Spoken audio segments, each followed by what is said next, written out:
예, 기계, 그죠?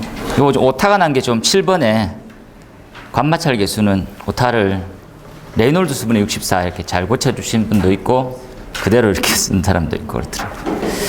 한번 볼게요. 유체역학 관련해서 문제가 나간 범위고요. 유체역학은 가급적이면 그냥 좀 우리 그 유도식 자체를 다 외워놓고 시작하는 게 좋을 것 같아요. 그래서 자기한테 맞는 스타일의 유도식이 있으면 그 식을 자체를 그냥 암기해서 계산 문제야 포기하는 사람들도 많이 있습니다. 기술사 공부할 때 계산 문제 안 쓰고요. 그리고 방폭 안 하고 위험물 안 하시는 분이 있어요. 근데 방폭하고 위험물은 면접 때 우리 많이 또 묻기 때문에 아예 손 놓고 갈 수는 없고요.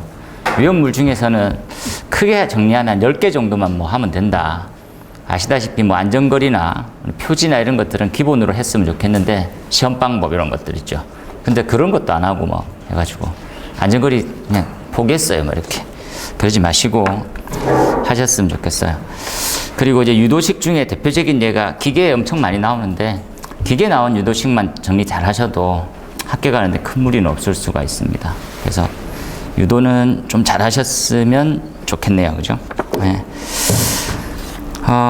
지금 나오는 문제 1번이 우리 교재가 유도 전체가 35페이지까지 있는데 그죠? 그래서 이번에 좀 내용들을 조금씩 손을 좀 봐가지고 좀 또 새롭게 보시는 듯한 느낌이 들 텐데 좀 맞추셨으면 좋겠고요.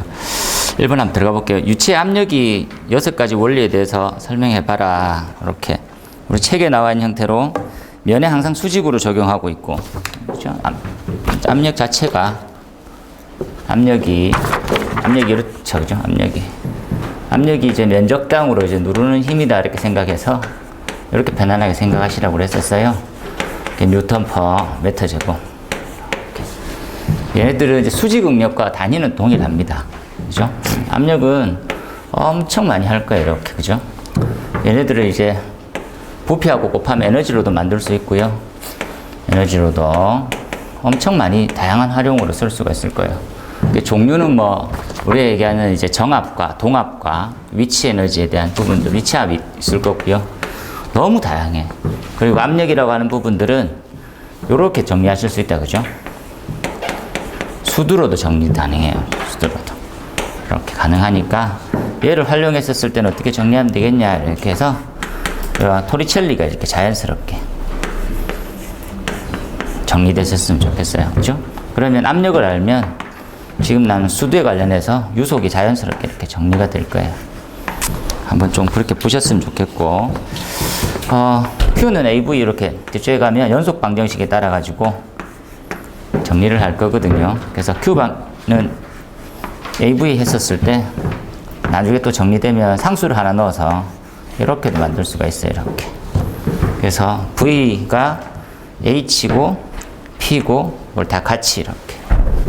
좀 더 확장된 개념으로 가면 얘네들을 증명할 수 있게 베르누이 이런 것들이 나올 거예요. 베르누이는 항상 그죠?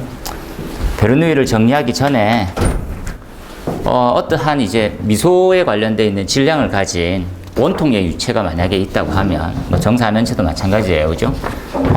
그 에너지 가지고 있는 형태의 합이 전체가 어떻게 됩니까를 증명하는 게 오일러가 있을 겁니다.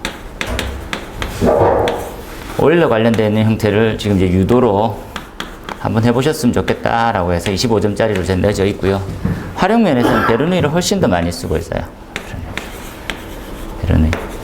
그러니까 원래는 이제 우리 그 에너지 보존의 법칙, 얘가 에너지 보존의 법칙이다, 그죠? 그리고 얘가 질량 보존의 법칙이고요. 질량 보존이고 이게 에너지 보존이다, 그죠? 에너지 보존. 에너지에 대한 보존은 증명하기가 엄청 힘듭니다.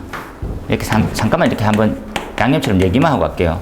증명하기가 너무 힘들어. 그러니까 예를 들어서 이 에너지는 형태만 바꿀 뿐이지 다 합하면 늘 같다라고 하는 형태를 말을 우리는 계속 할 뿐이지 증명하기 힘들어요. 예를 해서. 근데 이 반대되는 개념이 그죠?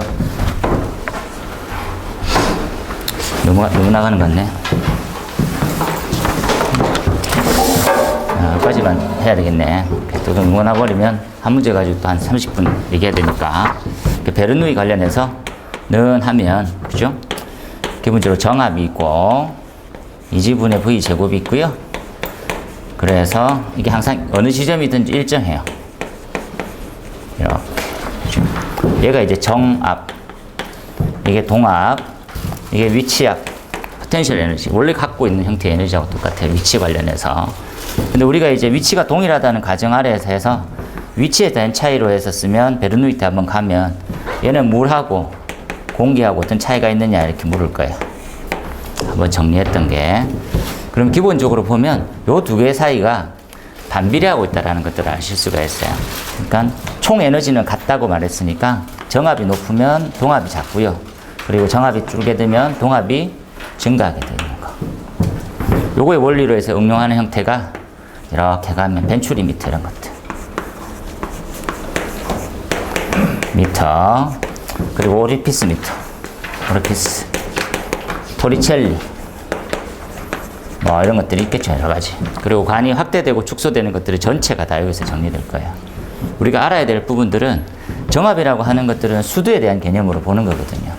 수두에 관련되어 있는 형태를 알게 되면요, 수두에 대한 형태를 알고 유속을 판단할 수가 있어요. 유속을 알면 유량을 알게 되는 이 메커니즘을 계속해서 반복할 거예요. 우리 시스템은 계속 반복이라 해서 별 큰 차이는 없으니까. 그리고 이 압력이라고 하는 부분들은 우리의 적용의 부분에서는 메가파스칼로 보통 정리를 많이 합니다. 단위가. 그죠? 근데 이제 파스칼 단위로도 쓸 수 있죠. 파스칼로 쓰고 있는 형태는 우리가 지금 40파스칼, 우리 재현의 차압에 대해서 써요. 차압에 대해서 더 쓸 거고, 얘는 스프링쿨러가 있으면 12.5로 해서 적용이 되겠지. 40파스칼은 엄청나게 그죠? 엄청나게 작은 거예요. 대기압이지, 1기압 자체가. 1기압이 101325파스칼이잖아요. 그러니까 얼만큼 많이 작은지를 우리 쉽게 이해할 수가 있어요. 이렇게. 그죠? 메가파스칼에 대한 단위로 현대의 단위는 다 적용돼서 변경되어 있다라고 생각하시면 좋겠네요. 그죠? 그렇게 한번 보고. 그리고 추가로 압력이 만약에 높아지면 배관 내에 높아지면 당연히 이 공식을 통해서 유량이 커진다는 걸 알 수가 있어요. 유량이 증가돼. 유량이 증가되면 마찰 손실 그 식에 의해서 손실도 증가돼요. 하점 윌리엄스로 쓰면 되겠지. 이렇게. 손실도 증가되는 거지. 손실이 증가하면 손실이 증가한 만큼 압력이 또 상승되게 돼 있어요. 이렇게. 압력이 상승되고 나면 과압이 발생될 수 있고요. 과압의 문제점이라고 하는 것들은 궁극적으로는 수온 부족으로 빠지게 돼요. 이렇게. 그리고 과압을 돌리기 위해서 펌프의 용량, 비상전원 용량은 커지게 되고요. 이렇게. 그래서 압력이 높으면 절대 좋지 않은 거지. 그렇죠? 압력이 높은 형태를 우리가 정리할 건데 그걸 과압이라고 부를 거예요. 과압. 과압은 첫 번째 수계에서도 정리하면 했으면 좋겠고요. 수계 현재는 한 기압을 옥내 소화전일 때는 0.7메가파스칼이에요. 스프링쿨러에서는 1.2메가파스칼. 우리의 과압에 대한 기본은 사용 압력인데 얘를 체절 기준점으로 합니다. 체절 기준점으로. 그래서 지금 여기까지밖에 승인이 안 났어요. 승인. 우리가 2.0메가파스칼에 대한 부분들은 배관에 있을 뿐이지 설비에서는 승인받은 제품이 없어요. 그래서 요거보다 더 높게 나오는 것들은 안 된다 생각하고, 두 번째 나온 형태는 재현이에요. 재현. 가스계로 갈까요? 가스계 관련되어 있는 형태는 저장용기 압력이 과압입니다. 저장용기에 대한 약재가 과압이에요. 압력이 굉장히 높은 형태지. 대표적인 예가 뭐가 있을까요? 라면 우리 약재는 두 가지 타입으로 쓰고 있잖아요. 하나는 뭡니까? 라면 고농도로 장시간을 뿌리는 타입의 약재가 하나 있을 거고요. 이제 고농도, 장시간. 이렇게. 얘네들은 대표적인 게 CO2 또는 불활성 기체류, 질소 이런 애들이에요. 그렇죠? 근데 단시간에 저농도로 하는 애들이 있어. 이게 저농도고 단시간에 하는 애들이 있어. 얘네들은 대표적인 할로겐 계열이에요. 할론. 그죠? 얘네들 왜 저농도 단시간입니까? 이거 여담인데. 열분해 생성물이 엄청 많이 나오는 거지. 열분해. 얘네들은 굉장히 민감하고 예민해서 에너지만 좀 갖다 대면 그냥 쉽게 분해돼 버려요. 근데 분해됐는데 라디칼만 보면 미친 듯이 달려드는 거지. 야, 이리 와봐 이러면서. 대표적인 예가 염소, 브롬. 요들은 독성이 좀 심해서 많이 가리고 써야 되는 거. 그죠? 네, 플로르는 소화 잘 안 됩니다. 걔네들은 질식량 잠깐 할 뿐이지. 열분의 생성물로 해서 몇 초 시간에 대한 제한이 시간이 다양하게 나왔습니다. 불을 끌 사람도 있고 안 끌 사람도 있고 다 태워 먹을 사람도 몇 초? 10초. 무조건 10초. 얘네들은 무조건 얼마? 1분 60초. 60초. 그 얘네들 곡선은 잠깐만 이해하면 이렇게 생길 수 있을 거다, 그죠? 원래 이렇게 그리는 들은 농도고요. 압력에 대한 범위는 이렇게 그릴 수가 있죠. 뭐 밑으로 내려갔다가 다시 가는 이렇게 피크를 바로 쳐서 가는 형태 타입도 있을 거라는 거지, 그죠? 그때 그리고 약간 내려갔다가 다시 이렇게 가는 타입도 있을 거고. 이때 우리가 과압을 한번 고민하게 되고요. 과압은 뭐하고 무조건 관계 있습니까? 라면 내력하고 관계 있어. 방호구역에 대한 내력, 구조에 관련된 일반 건축물인지 아니면 뭐 강도가 좀 높은 형태인지 정리하겠지. 그래서 배출하는 게 반드시 필요해요. 배출. 이렇게 한번 보라는 거지. 많이 중요해요. 공식도 주고 이렇게. 그 다음 나오는 세 번째 제연만 잠깐 봅시다. 제연도 과압이 있다, 그죠? 우리가 지금 현재 설치되고 있는 자동차압 과압 조절형 댐파는 과압을 잡지 못한다는 게 정의예요. 자동차압 과압 조절형 댐파였는데 과압을 못 잡는 과압 댐파인 거지. 되겠습니까? 과압의 한계를 우리 얼마큼 만들어놨어요, 지금? 110 뉴턴으로 만들었어요. 그죠? 맞습니까? 110 뉴턴. 이럴 때 우리는 개방력 개폐력이라 불러요. 요걸 초과하면 기본적으로 힘에 관련돼서 면적과 압력으로 정리하다 보면 이게 이렇게 나올 수 있어요. 이게 힘이니까. 그러면 어떻게 면적하고 압력과 면적으로 얘를 우리가 지금 표준 방화문으로 보면 2.1에 곱하기 0.9거든요. 이렇게. 그럼 얘 정리는 60파스칼 정도 나와요. 60파스칼 정도면 문을 못 열고 나가는 거예요. 이 정도에 대한 한계 압력을 갖고 있으니까 그럼 제연도 답은 어떻게 해줘야 됩니까? 라면 얘네들은 플랫 단파를 쓸 수밖에 없어요. 이렇게. 그렇죠? 그래서 압력탑 구심점에서 공식, 개념, 활용, 기본, 다양한 응용. 낙서를 많이 해서 정리해 놓도록 하세요. 그렇죠? 질문. 네. 저게 하지 않는 기준에 보면 네. 축에는 0.7메가파스칼 이상이 되면 감압 장치를 써야 돼 있는데 네. 하지 않는 기준에 스프링쿨러는 1.2메가파스칼 규정이 안 나와 있던데요.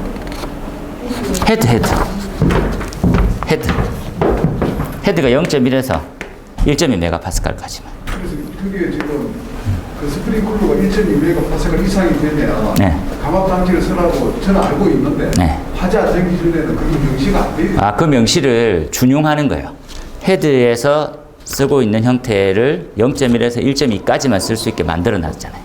그게 중요한. 예, 그걸로 이제 다 정리되고, 배관은 일반 배관이냐, 압력 배관이냐로 정리를 하고, 그러니까 각각 설비들은 1.2메가파스칼 이상을 허가를 받은 제품이 없어요. 쓰지를 못하게 돼 있는 거지. 그 문구에 발목이 잡힌 거지. 이렇게. 축에는 저기 딱 명시가 돼 있다고 1.7메가파스칼 이상 되면 쓰라 이렇게 돼 있는데. 네. 명시가 돼 있던데. 네. 그러니까 얘는 1.2 이상 뭐 어떻게 조치는 알아서 안 하는 것이지. 요까지만 써야 되니까. 0.7도 좀 방수구에서의 압력입니다. 그렇죠. 요거는 이제 관말을 얘기하는 거예요, 전부 다. 어디서 과압을 볼 거냐. 근데 배관 내부는 또 다르게 또 많이 길게 나갑니다. 제가 예를 들어 준 거지, 이렇게. 그래서 답은 이렇게 한번 보면 되겠다, 그죠? 압력에 관련돼서는 조금 더 하는 게 맞는데,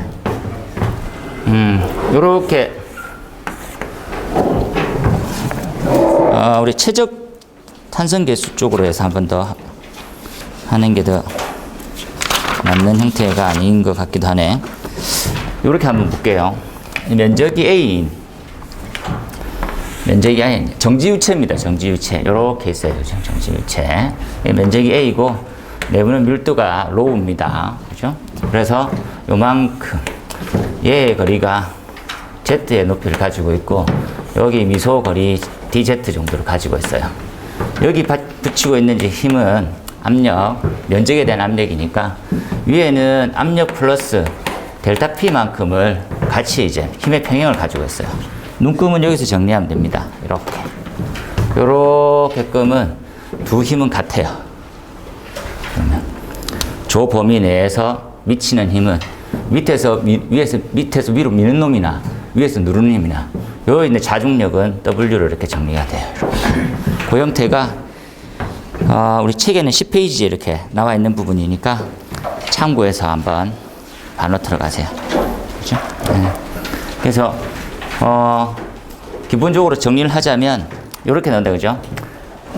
압력 P하고 곱하면 힘이 되니까 PA 빼기에, 그죠? P 플러스 델타 P A, 그죠? 네. 는 최정력 그렇게 정리하면 되겠죠. 는에서 지금 나와 있는 로우 G A의 DZ 이렇게 로우 G 얘입니다. 이렇게 요거 기본으로 계속 가져갈 거예요. 요게 이제 유선을 따라서 이동되고 있는 형태면 이렇게 원래 기본이 돼요. 이렇게 그죠?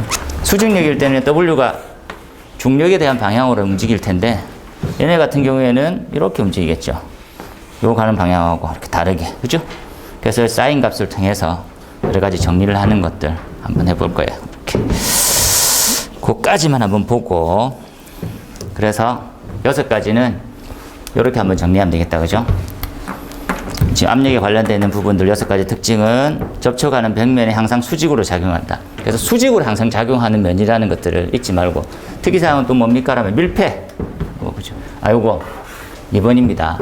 밀폐 용기에서 한 점만 압력을 주면 나머지 모든 면에는 동일한 압력이, 그죠? 반영될 거라는 거 잊지 말고, 여기서 딱 찌르기만 해도 전체가 다 똑같아요. 그죠? 밀폐 용기 한쪽은 나머지가 똑같다.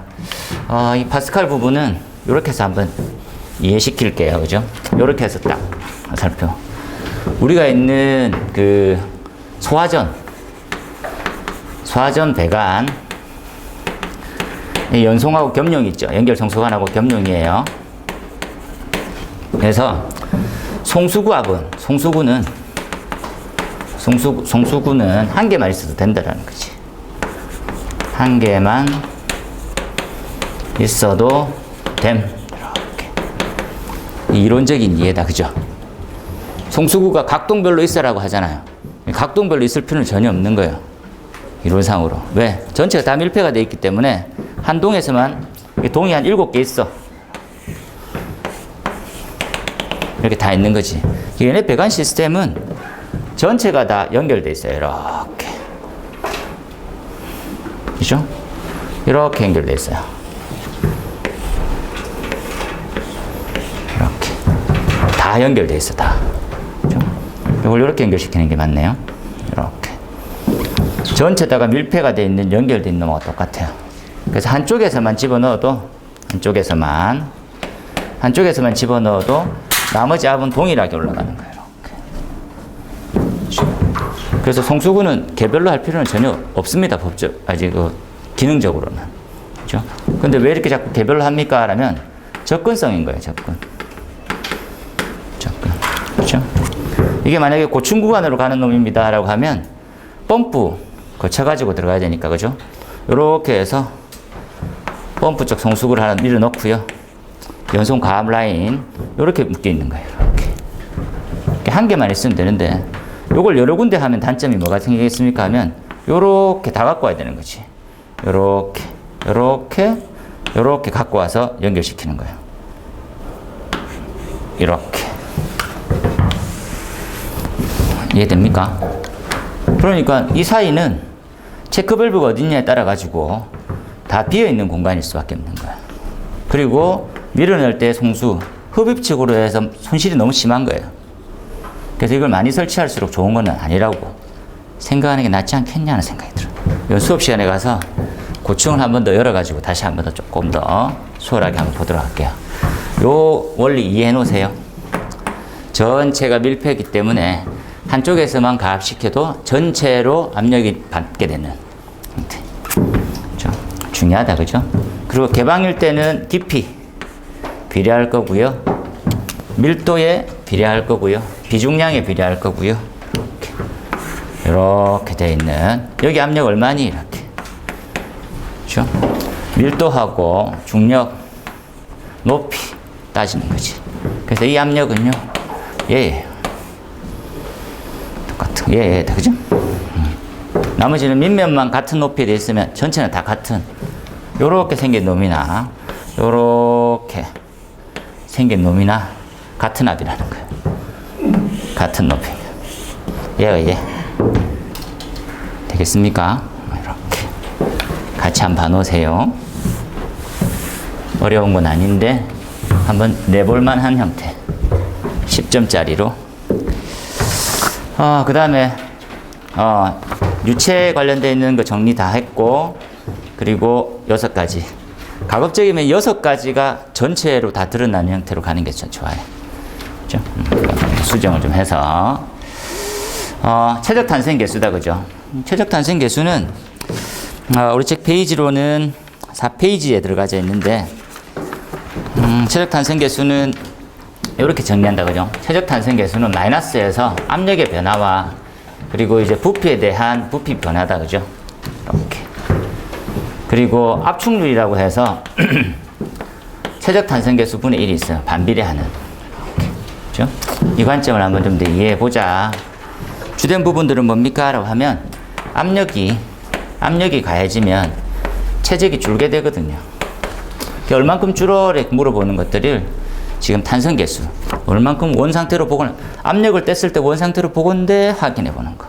그죠? 그때 압력을 가했을 때 얼만큼 줄었어를 보는 거. 압축률입니다. 지금 물 기준점으로 했었을 때, 이 단위는 항상 파스칼이에요. 파스칼. 부피 사라져가지고 압력으로 이렇게 가거든요. 얘 5 곱하기 10의 마이너스 8승. 그죠? 요 부분이 지금 압축률로 해가지고, 지금 나와 있는, 형태가 밑에 나와 있죠. 그래서, 베타는 5 곱하기 물이에요. 물은 우리가 알고 있는 비압축성 유체다, 그죠? 그래서 압축률이 엄청 작다라는 거지. 그게 만약에 지금 우리 책에 나온 형태로 1% 압축시키면 한 2000 메가파스칼 정도 힘이 필요하다라는 거지. 그죠? 요거 계산해서 한번 넣어 보도록 하세요. 얘를 계산하면 역수다, 그죠? 요게 지금 는 하면 베타분의 1 이렇게 들어가거든요. 그러면 이 5 곱하기 10의 마이너스 8승분의 1이 거의 한 200만 정도 되고, 그리고 퍼센트가 1% 좀 줄었기 때문에 나누기 또 0.01을 하게 되면 한 2000메가파스칼 정도 됩니다. 이 문제를 내가 낸 이유는 뭘까요? 그러면 다시 한번 생각해 보면, 얘 비압축성에 대한 물의 특징이죠. 비압축성 특징은. 근데 얘네들은 좀 특이하게 동결이 되면 부피가 팽창해요. 동결하면 정육각 면체가 딱 틀을 딱 잡으면서 내부가 비어지는 타입이 생겨요. 그렇죠? 얘네들 어느 정도 팽창합니까? 한 10%, 9% 정도 팽창하거든요. 그 정도. 이러면 압의 상승은 어느 정도 됩니까? 따지라는 거. 그 역순으로 구해서 대하면 돼요. 그렇죠? 한번 생각해 보세요. 이렇게. 그래서 요 공식 적고 밀어 넣었을 때 얼만큼 수축되는지에 대한 부분들 적고, 그럼 되지 않겠냐 하는 생각이 드네요. 단위 앞쪽에 이제 마이너스 하는 이유는 이게 감소분이죠.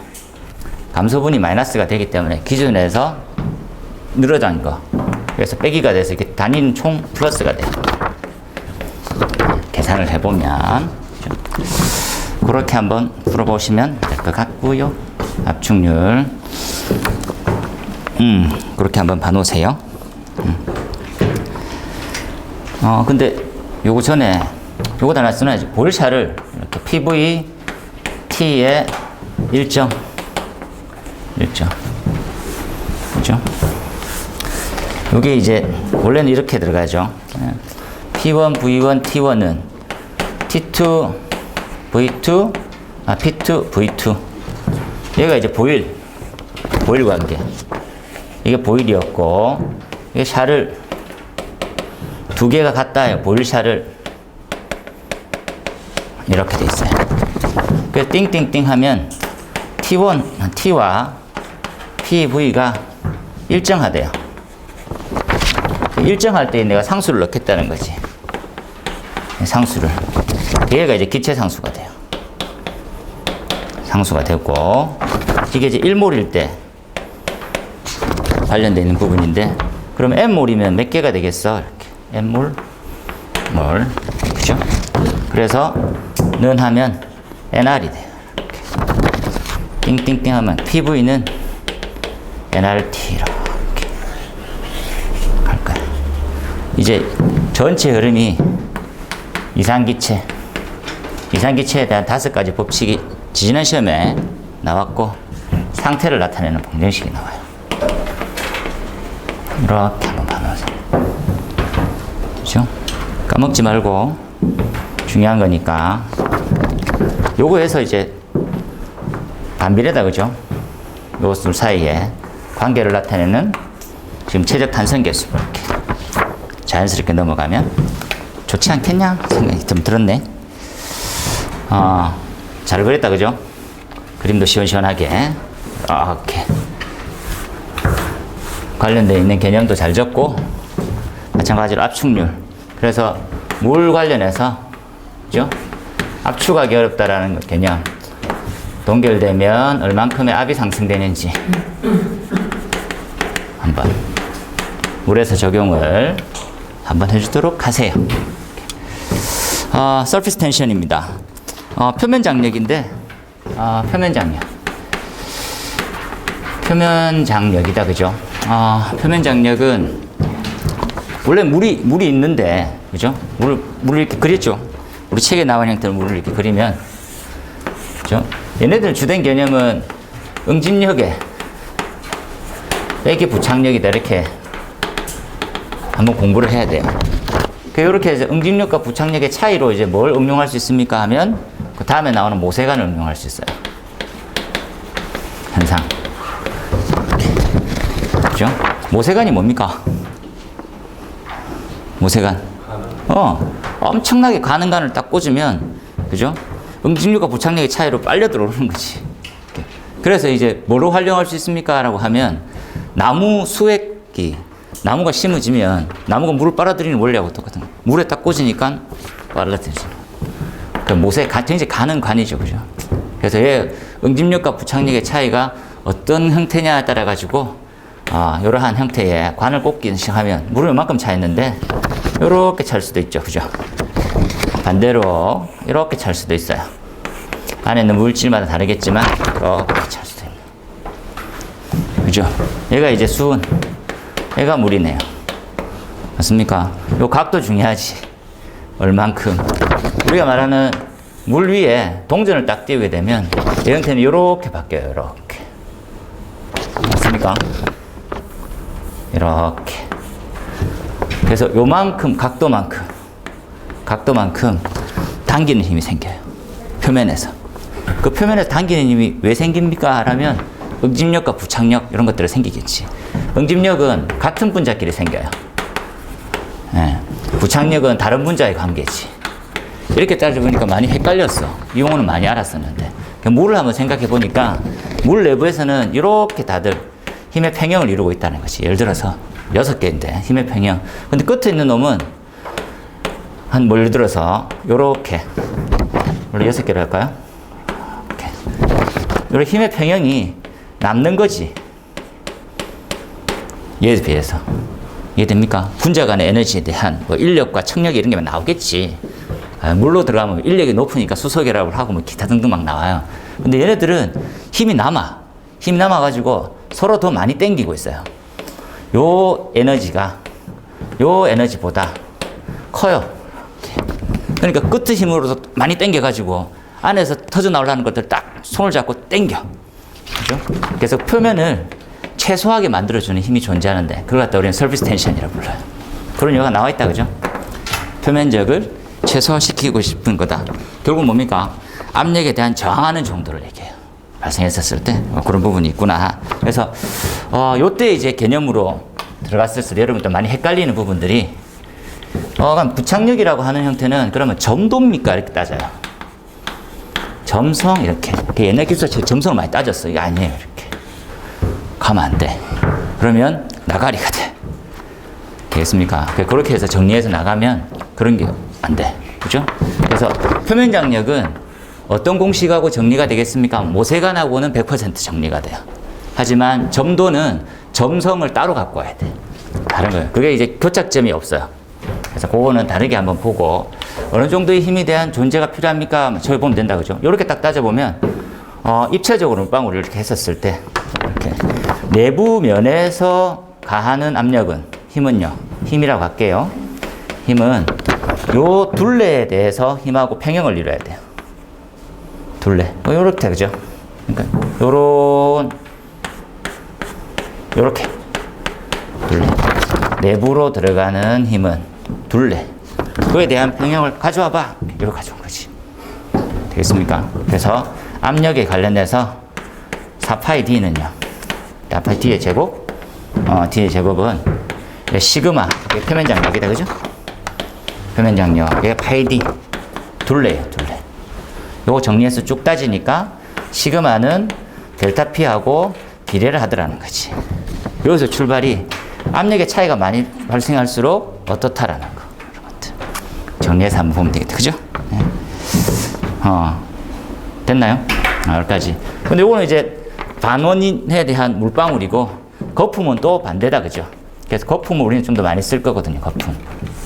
거품 관련해서 가고 이 물방울이라고 하는 부분들은 내부에 이 물이라고 하는 자체가 응집력이 엄청나게 높아요. 응집력. 그리고 부착력은 상당히 엄청 떨어져 있단 말이지. 그러니까 표면 장력이 높아.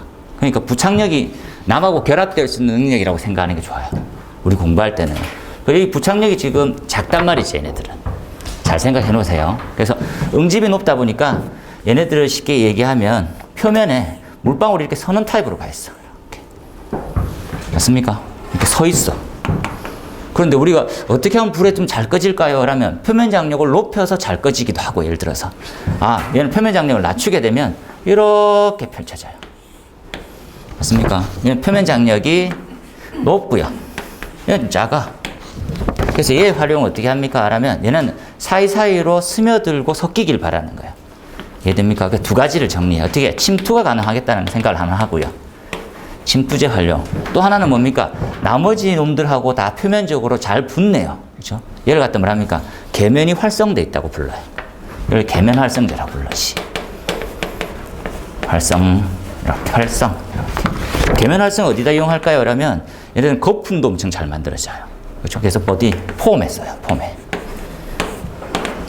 이렇게. 되겠습니까? 이렇게. 그래서 얘 때는 기본적으로 했을 때는 한 70이 다인 정도 돼요. 이렇게 센티미터 당에 이렇게. 얘네들은 뉴턴 메다다. 그죠? 이렇게 단위 환산해가지고 정리해 놓고, 그러면 얘네들은 소화효과적으로는 어떤 식으로 정리하면 되겠어? 이렇게 묻는 거지. 표면 장력이 크면 뭐가 커요? 응집력이 크겠네. 또 뭐가 커요? 비중이 크게 지겠지. 이렇게. 그 반대로 작아지는 놈들도 있어. 뭐가? 부착력 작아진 다음에. 부착력. 그 부착력 작아지면서 어떻게? 말 안 듣는구나?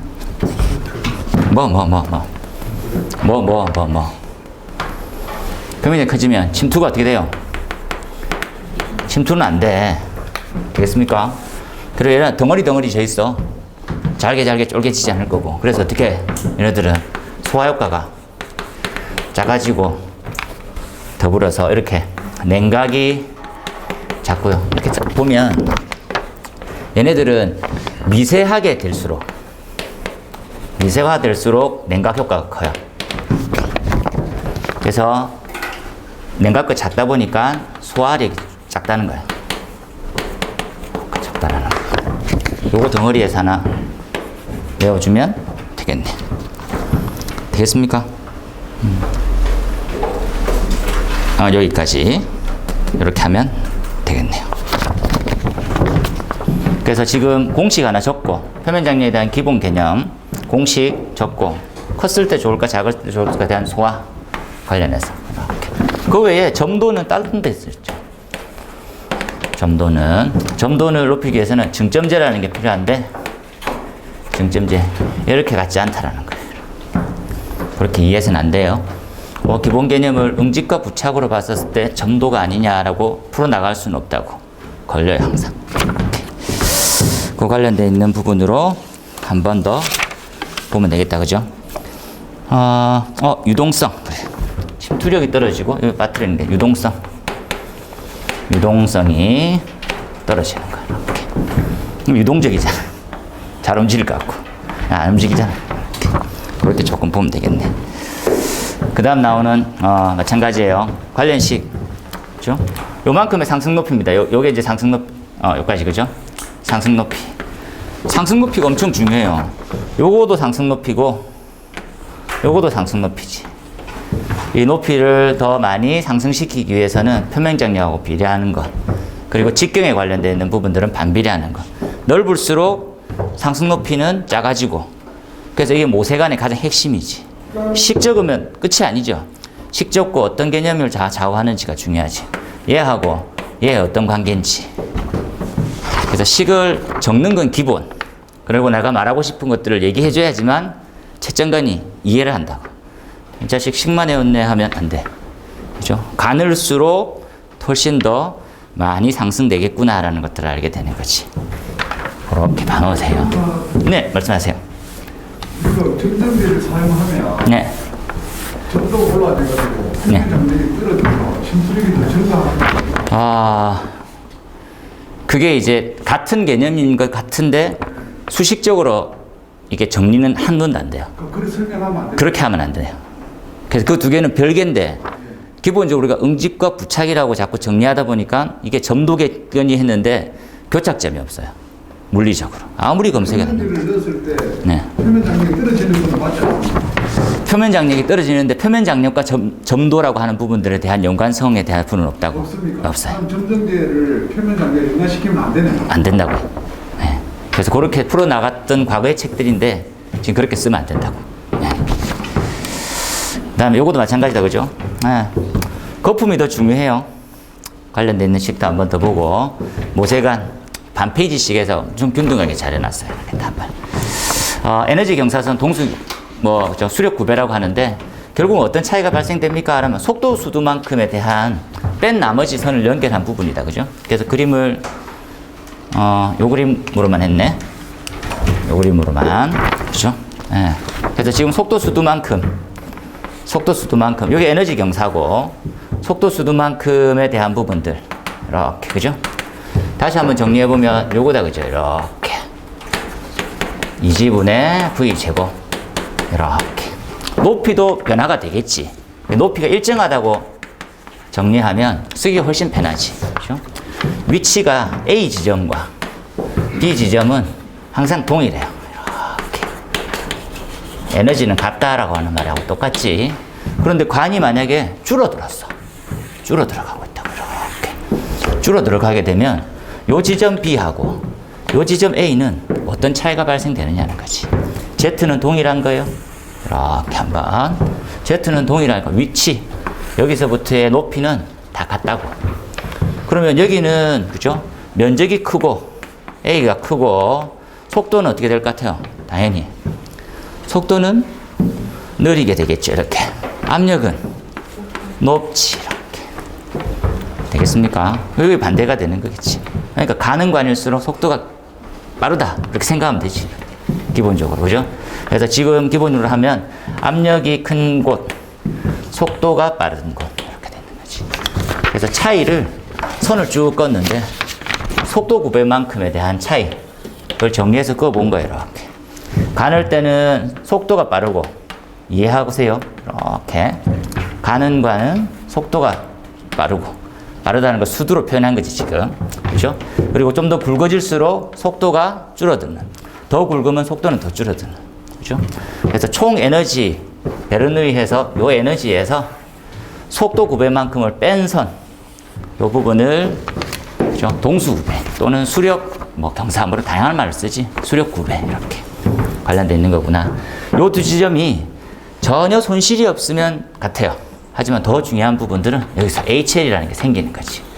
수두로 표현되어 있는 마찰 손실. 이 부분에 대해서 우리가 공부를 하는 게 핵심이다라고 생각하면 되지. 그죠? 아, 요만큼 차이가 늘 발생되겠군요. 이런 것들. 그죠? 이렇게. 이거 정리했던 거 변했네. 그죠? 그 다음에 나온 형태가 마찬가지로 에너지는 다 합산한 거. 그리고 뺀 거. 그죠? 네. 이분해서 속도 수두만큼 뺀 거다. 이렇게. 그 선을 연결한 거구나. 마찬가지네요. 이 부분으로 보면 좀 더 쉽게 이해가 되지. 그죠? 네. 위치는 동일하고. 그죠? 위치는 동일하고. 그리고 정압은 넓은 관일 때 크고 좁은 관일 때 속도가 크다라는 것들을 알 수가 있어요. 하지만 이 두 개가 완벽하게 일치하지 않는 이유는 흘러감에 따라서 마찰 손실이 발생하는 거지. 그죠? 그 관련되어 있는 부분들 손실을 이렇게 두고 계산해서 풀어나갈 거지. 한번 봐놓으세요. 그죠? 되게 잘했네요.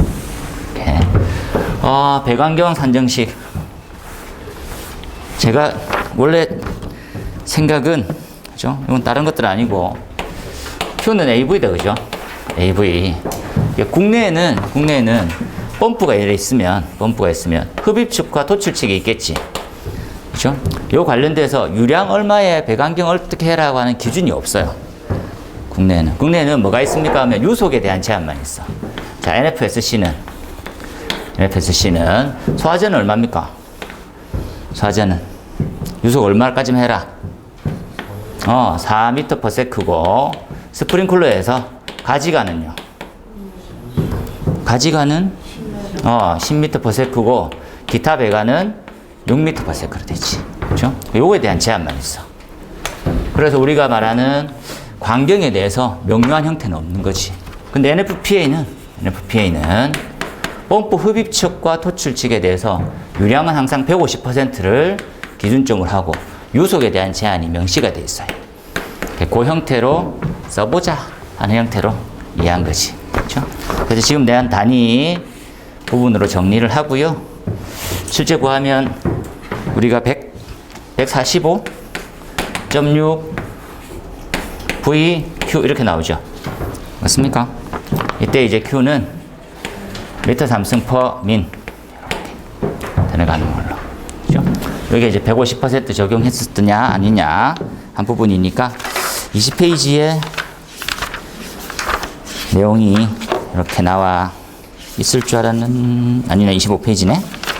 이렇게. 그래서 한번 넣어 보셨으면 합니다라고 했었어요. 우리 책에 지금 스프링쿨러 같은 경우에는 기준계수 30개가 2400rpm이 있고, 그죠? 흡입축은 4.5고, 흡입은 4.5고, 포출은 6.2죠. 이렇게. 그 관련되어 있는 NFPA 규정으로 해가지고 구했었을 때 국내 기준하고 광경이 얼마큼 차이 날까, 이렇게. 과거에는 이렇게 나와 있었어요. 그죠? 성능시험 배관에 광경 구해라, 이렇게. 그죠? 그때 많이 혼란이 왔던 것들은 뭡니까? Q를 뭘로 할 거냐는 거지. Q를. 그죠? 유량계는 몇 %까지 측정될 수 있게? 1.75니까 175%의 Q를 집어넣어야 되느냐? 이렇게 하나 있고. 그죠? 광경을 구하는 것들은 어디까지만 활용하니까 150%까지만 보잖아요. 그걸 활용해야 되는지. 이렇게. 아직까지도 답은 없어요. 그래서 내가 이걸 집어넣겠다 하고 풀면 된댔지. 그죠? 예. 이걸 하겠다라고 쓰고 풀면 된다고. 그래서 그렇게 한번 써보라는 거지. 이렇게. 요거는 풀 수 있겠지요? 이렇게. 위쪽에는 NFPA의 흡입측. 그죠? 요거는 4.2로 되어 있어야 되는데 4.5로 넣었네요. 그 다음에 이제 국내 소화전에 대한 개념이니까 한번 넣어놓고. 당구장 표시하고 하나 써놓으면 유속의 제한이 있다. 그죠? 유속의. 그래서 유속의 제한이 어디에 좀 발목을 잡고 있습니까? 하면 스프링쿨러 같은 이제 수리계산 할 때. 수리계산의 가장 큰 핵심은 뭡니까? 그러면 기준계수의 헤드가 개방했었을 때 방사압과 유량은 어느 정도 나옵니까? 이렇게 따지는 거지. 그죠? 그래서 그 압력이 균일하게 하기 위해서 확인해 보는 거지. 기준계수 10개를 터뜨렸을 때 정상이니 이렇게 본 거지. 근데 여기서 또 추가로 유속에 대한 제한이 들어가는 거지. 그만큼 해서 수리 계산을 다 볼 때 확인하셔야 됩니다. 같이 적읍시다. 그 다음에 여기까지 잘했지요? 150% Q 했었을 때 유속을 집어넣고 6.5 집어넣고 나머지 지금 주 배관의 마찰 손실 엄청 중요하죠. 엄청. 마찰 손실은 우리 주 배관에 많이 쓰고 있는 무엇보다도 많이 중요해요. 그죠? 주로 많이 쓰고 있는 형태가 뭡니까? 하이젠 윌리엄스 많이 쓸 거고요. 이렇게. 달시 바이스바우 웨버 많이 쓸 거예요. 이렇게. 그죠? 예. 얘 기본 델타 P는요. 6.053 10의 4승의 QCD다. 그죠? 이렇게. 그래서 4.87, 1.85 뭐 어떻게 적으면 되겠지. 그죠? 그 다음에 얘는 H에서 우리가 요렇게 많이 적었어요. V의 제곱. 얘도 마찬가지로 요렇게 해주면 된다. 그죠? 그러면 압이 되겠지. 그죠? 같은 요소는 뭡니까? 라면 얘와 1.87 들어가 있는 그리고 요 두 개의 관계를 이해를 해야 되는 거지. 이렇게. 그죠? 엄청 중요해요. 지금 여기서 하이젠 윌리엄스를 보면 우리가 고민해야 될 수 있는 것들이 뭡니까? 유량은 손을 못 대고, 그죠? 그리고 광경은 비싸져요. 손댈 수 있는 게 조도예요, 조도. 거칠기. 조도는 델타 P하고 반비례하고 있어, 그죠? 그래서 클수록 좋은 거지. 클수록 손실을 낮출 수 있는 장점이 있어요. 손실을 낮춘단 말은 적정 압력으로 갈 수 있는 장점이 있지. 잘 한번 이해해 주도록 하세요. 그죠? 이 부분에 대한 부분은 요소를 K 이렇게 둬서 이렇게 가. 그죠?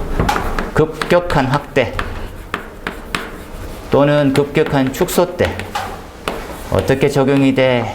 이렇게 122회 때 기출됐던 문제. 반하세요. 속도 수도에 대한 요소로 적용하는 부분이지. 그죠? 그래서 이걸 K로 두게 되면 상당 길이다. 그죠? 그렇게 해서 구하기도 합니다. 지금 나와 있는 형태 받도록 하세요. 그죠? 그럼 1.87 안 적을라. 4.85로 이렇게 정리하시면 되는 거니까 나머지도 요거 있네요. 그죠?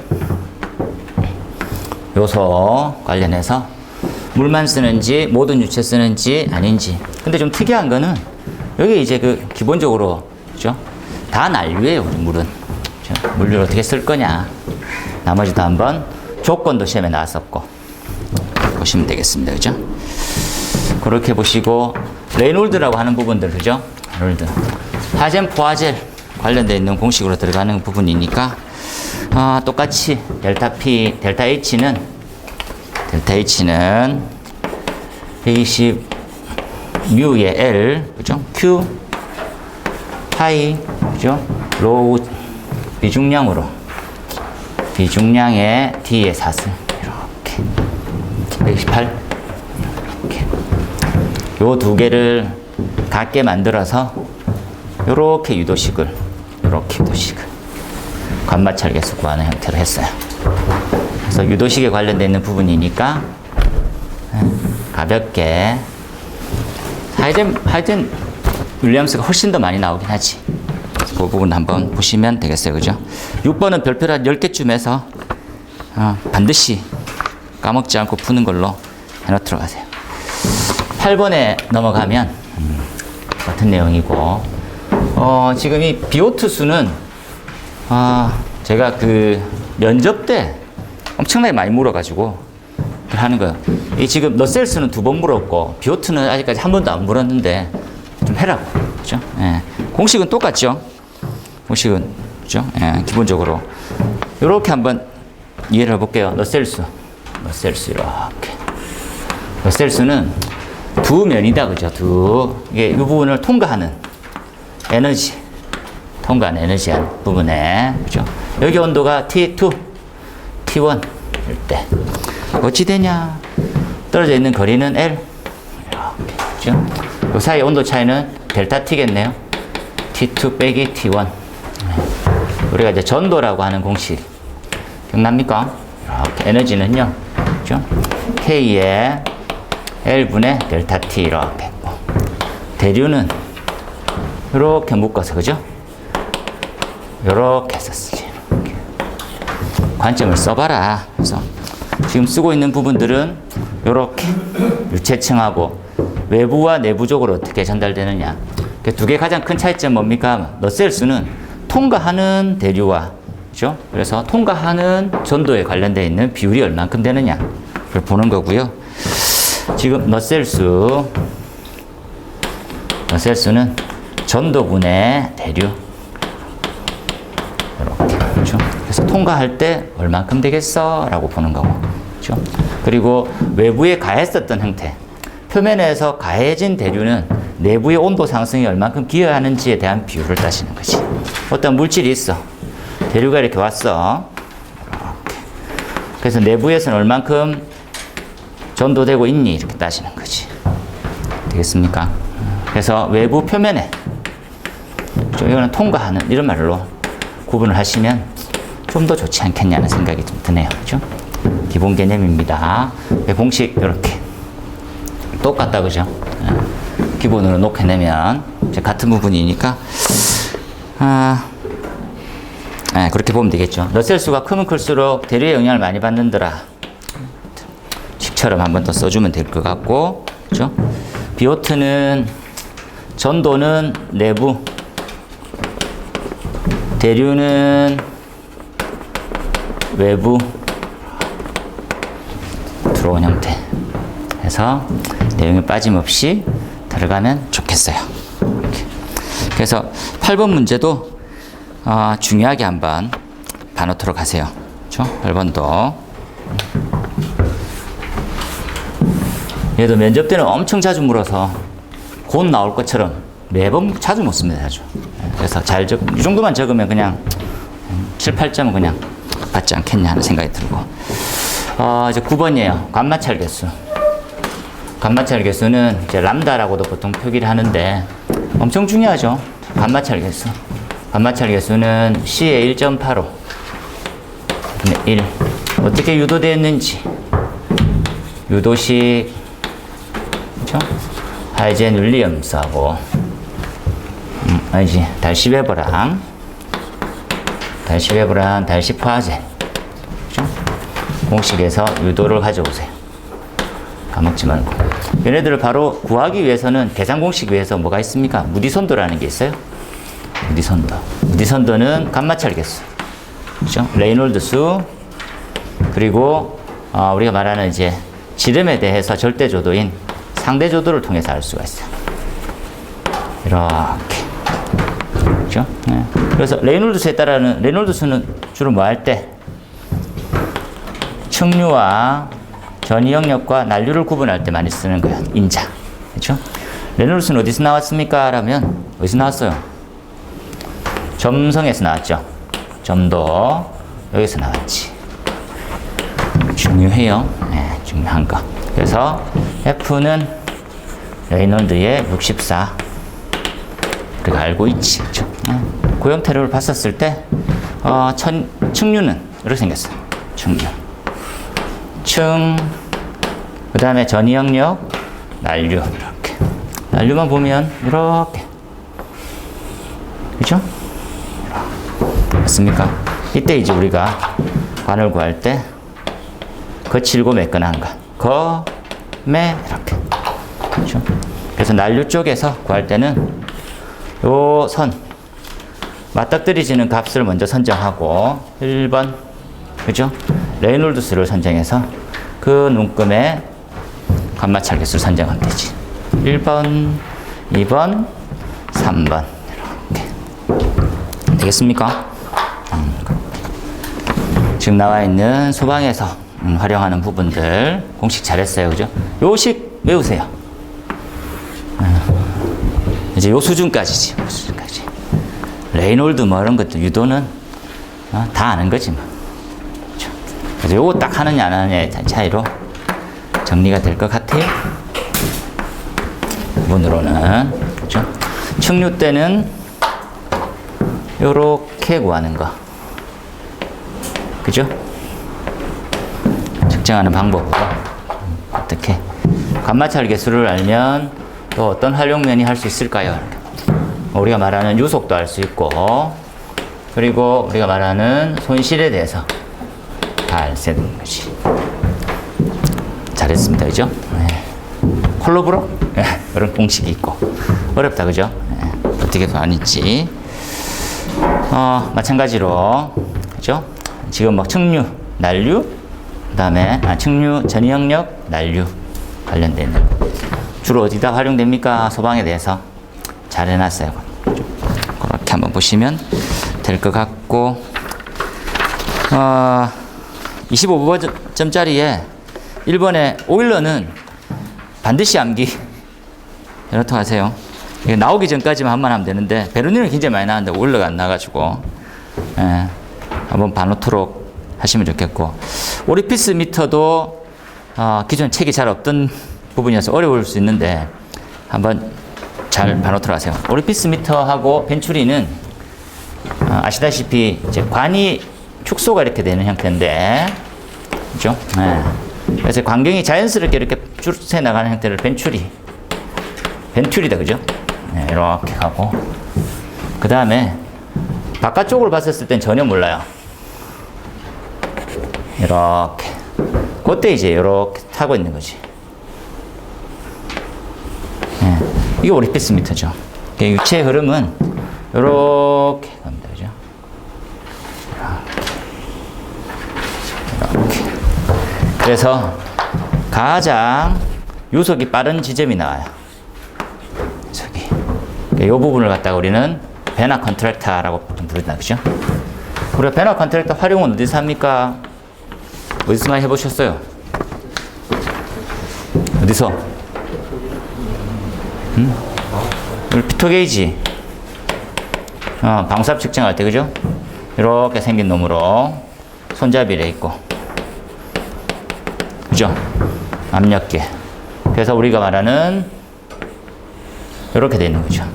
요 직경에 D, 거리는 2분의 1D. 맞습니까? 그래서 유속이 가장 빠른 형태로 측정해서 압력의 적정성 범위를 판단하는 거. 그때 활용해 봤지. 그죠? 요거 이제 광경 확대하고 똑같습니다. 이렇게 확대돼가는 형태고. 그렇게 해서 구해도 되는 부분이고.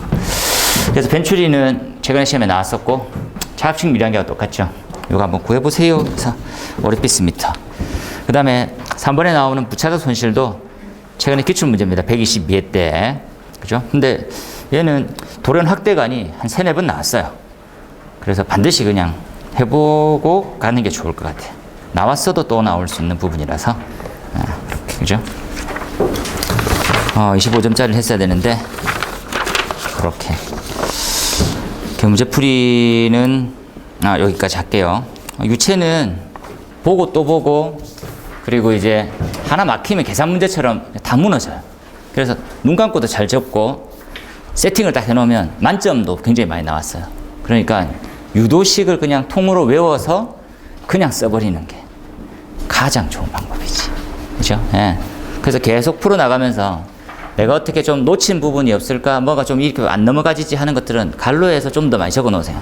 그럴수록 점수는 더 좋았던 거니까. 그렇게 한번 보도록 합시다. 좀 쉬었다 갈게요. 여기까지.